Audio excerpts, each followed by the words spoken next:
हमारे चैनल में आपका बहुत बहुत स्वागत है। सभी को मेरा नमस्कार। राधे राधे। वैशाख पूर्णिमा को बुद्ध पूर्णिमा के नाम से जाना जाता है। दरअसल हिंदू धार्मिक मान्यताओं के अनुसार वैशाख महीने की ही पूर्णिमा के दिन भगवान गौतम बुद्ध का जन्म हुआ था। वैशाख पूर्णिमा या बुद्ध पूर्णिमा का त्यौहार पूरे भारत में धूमधाम से मनाया जाता है। मान्यताओं अनुसार गौतम बुद्ध भगवान नारायण के 23वें अवतार थे। इस दिन कई लोग भगवान विष्णु की कृपा पाने के लिए उपवास भी रखते हैं। बुद्ध पूर्णिमा के दिन नदी स्नान, दान पुण्य के कार्य करने का भी विशेष महत्व है। यहाँ जानते हैं वैशाख पूर्णिमा की व्रत कथा। आइए व्रत कथा शुरू करते हैं। द्वापर युग में एक बार भगवान श्री कृष्ण से यशोदा माता पूछती हैं कि आप संसार के पालन करता हो, मुझे कोई ऐसा उपाय बताओ जिससे मृत्यु लोक में किसी भी स्त्री को विधवा होने का डर ना हो और ना ही उसे निसंतान होने का दुख रहे। इस पर भगवान श्री कृष्ण ने अपनी माँ से कहा, हे माते, मैं आपको एक ऐसे ही व्रत के बारे में बताता हूँ। सौभाग्य और संतान की प्राप्ति के लिए हर महिला को 32 पूर्णमासी व्रत को रखना चाहिए। यह संतान और सौभाग्य की रक्षा के लिए बेहद फलदायी है। मैं तुम्हें विस्तार से बताता हूँ। कतिका नामक एक नगर में चंद्रहास्य नाम का राजा राज करता था। उसी नगर में एक धानेश्वर नामक ब्राह्मण भी अपनी पत्नी सुशीला के साथ सकुशल रहता था। इनके घर में धन संपत्ति की कोई कमी नहीं थी, लेकिन ब्राह्मण के कोई संतान न था, जिसके कारण दोनों दंपत्ति बहुत दुखी रहते थे। एक बार उस नगर में एक साधु आया, जो आसपास के सभी घरों से भिक्षा मांगने के बाद गंगा नदी के किनारे बैठकर भोजन करके जीवन यापन करता था। लेकिन वह साधु धानेश्वर ब्राह्मण के घर भिक्षा मांगने कभी नहीं जाता था।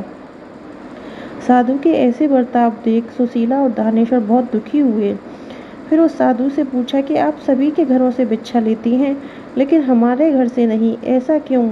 साधु महाराज, तब साधु ने जवाब दिया कि तुम निसंतान हो, ऐसे घर से भिक्षा लेना पतितों के अन्न के समान होता है और मैं कभी पाप का भागीदार नहीं बनना चाहता। बस यही कारण है कि मैं तुम्हारे घर से भिक्षा लेने नहीं आता हूँ। यह सुनकर धानेश्वर बहुत दुखी हो गया और साधु से पूछने लगा, हे महाराज, ऐसा कोई उपाय बताएं जिससे मुझे संतान सुख प्राप्त हो। तब साधु ने ब्राह्मण दंपति को 16 दिन तक माँ चंडी की पूजा का सलाह दिया। इसके बाद धानेश्वर और उसकी पत्नी दोनों इस व्रत का पालन करने लगे। दंपति के इस आराधना से माँ काली प्रसन्न हुई। उनके सामने माँ काली प्रकट हो गई और सुशीला को गर्भवती होने का वरदान दिया। साथ ही उस ब्राह्मण दंपति को पूर्णिमा के दिन पूजा की विधि बताया। माता ने कहा, प्रत्येक पूर्णिमा के दिन दीपक जलाना, सभी पूर्णिमा को दीपक की संख्या बढ़ाती जाना। ऐसा तब तक करना जब तक 32 दीपक ना हो जाएं। इस तरह माता की कृपा से सुशीला गर्भवती हुई। काली माता के कहे अनुसार वह पूर्णिमा पर दीपक जलाती रही।